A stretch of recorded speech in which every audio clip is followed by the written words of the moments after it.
Bueno, vamos a ver. La verdad es que cuando escribes, yo he llegado muy tarde, he llegado después de la jubilación, y entonces toda tu vida laboral, vas dejando cosas para cuando te jubiles. Ya lo haré, ya lo haré, ya lo haré. Y llega ese momento. Y cuando llega ese momento tienes los nietos, tienes la mujer que quiere pasear y tienes pocas ganas de trabajar.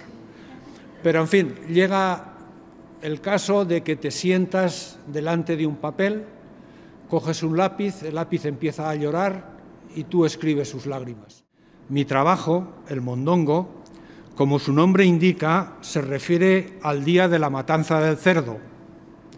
Cuento lo que yo vivía ese día. Cuando tenía 11 años es lo que recuerdo. Era un día de fiesta familiar y de llenar la despensa que ya se estaba quedando vacía. Su contenido era fundamental para mantenernos casi todo el año. El libro tiene un contenido agridulce. Dulce porque cuenta una historia y ácido porque esa historia todos sabemos que termina en una muerte.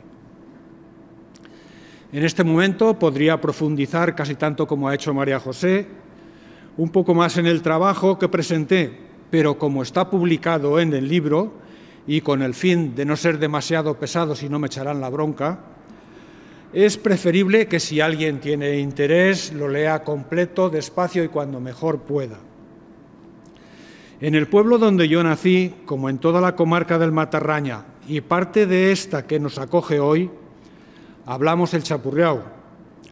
Las primeras palabras que yo escuché fueron en esa lengua, en la que me expresé durante parte de mi niñez, y eso quedó dentro de mí. Luego, por cosas de la vida, me trasladé a Zaragoza. Desde entonces mi idioma ha sido el castellano, aunque dentro de mí siempre ha reinado mi lengua materna. Cuando pensaba, cuando pienso, cuando me hablo a mí mismo, lo hago en chapurreau. A lo largo de mi vida, cada vez que he coincidido con alguien de mi tierra, para mí ha sido una gran alegría. Por unos momentos volvía a mi niñez, hablábamos en nuestra lengua. Me ocurre una cosa extraña. Cuando escribo, lo tengo que hacer en chapurreau.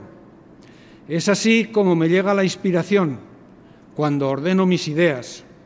Mis recuerdos están ahí, en la cabeza.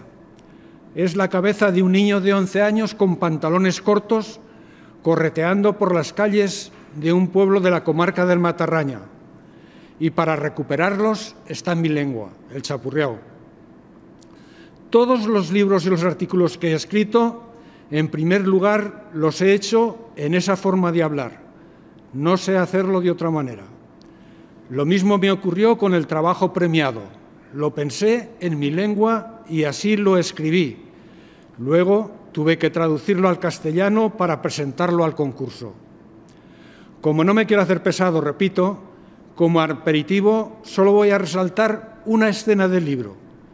Una escena que a mí, siendo niño, me impactó profundamente y ahora, al recordarla, regresa de una manera nítida a mi memoria.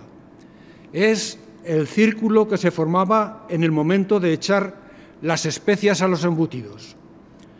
Casi todas las personas que lo formaban ya han fallecido. Sin embargo, yo las tengo ahí, en el círculo, en mi recuerdo. Había una persona, una tía mía, la tía Carmen del tío Raimundo, que era experta en ese menester. Llegado el momento en que la carne estaba preparada, bien mezclada, ella se sentaba en una silla delante del barreño. A su lado, el saquito de la sal y los sobres de papel con las especias. A su alrededor, todos de pie. Las mujeres con aquellas faldas largas hasta el suelo y los niños curiosos, haciendo un corro cerrado, que no se escapase la receta. Era una fórmula mágica, era un secreto de familia. Las miradas expectantes. Había llegado un momento especial. Ella iba depositando pequeñas cantidades de sal pimentón dulce y demás condimentos secretos en el barreño. Daba vueltas, lo mezclaba todo bien y de cuando en cuando iba cogiendo un pequeño pellizco y lo probaba. Al principio de degustar la mezcla, muy seria, negaba con la cabeza. Aquello aún no estaba bien. Y así, poco a poco, los demás mirándola, casi conteniendo la respiración. Al final, después de la cuarta o de la quinta mezcla, ella, al volver a probar, de momento se quedaba parada, muy concentrada. Luego, una sonrisa aparecía en su boca.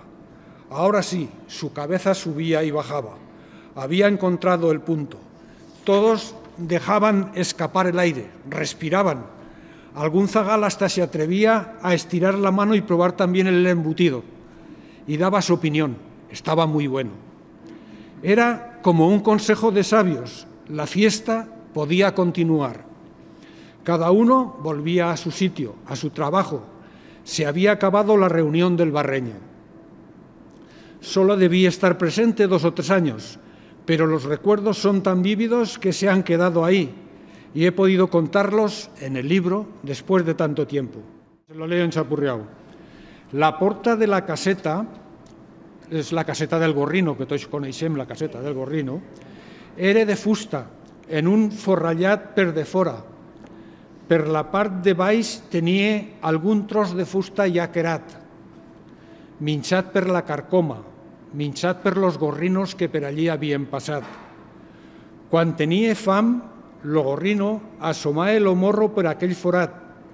Luiset, si estava a prop, s'hi arrimava i al mateix temps que el cridava «xum, xum», li donava una manzana, sobretot les que estaven cucaes o, si acas, un tros de panolla de panís.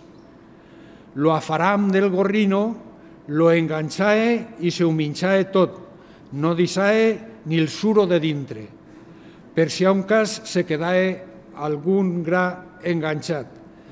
Que vull dir que li he ficat xum perquè ell soy de Valxunquera i allí creixen los xums, los juncos, Valxunquera.